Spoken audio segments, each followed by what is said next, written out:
জাতীয় নাগরিক পার্টি এনসিপির সঙ্গে সকল সম্পর্ক ছিন্ন করলেন দলটির আলোচিত নারী নেত্রী নীলা ইসরাফিল। সোমবার নিজের ফেসবুক আইডিতে একটি পোস্ট দিয়ে এনসিপি ত্যাগের এই সিদ্ধান্তের কথা জানান তিনি। পোস্টের শুরুতেই নীলা ইসরাফিল লিখেছেন, আমি নৈতিকতা বেছে নিচ্ছি, দুর্বৃত্ত রাজনীতি নয়। তারপর নীলা অভিযোগ করেন, এনসিপি একটি রাজনৈতিক দল যেখানে অপরাধের বিচার হয় না, যেখানে একজন নারীকে হেনস্থার পরেও অপরাধের পক্ষে নীরবতা পালন করা হয়। সেই জায়গার আমি এক মুহূর্তও থাকতে পারি না।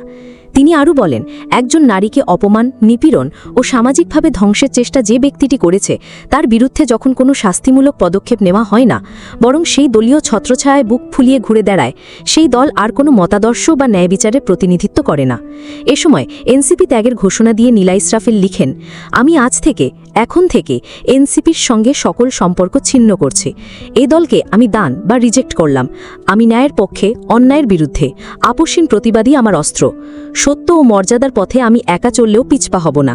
এর আগেও অন্য একটি পোস্টে নিজে অন্যায়ের শিকার হয়েও বিচার না পাওয়ার অভিযোগ করেন নীলা ইসরাফিল।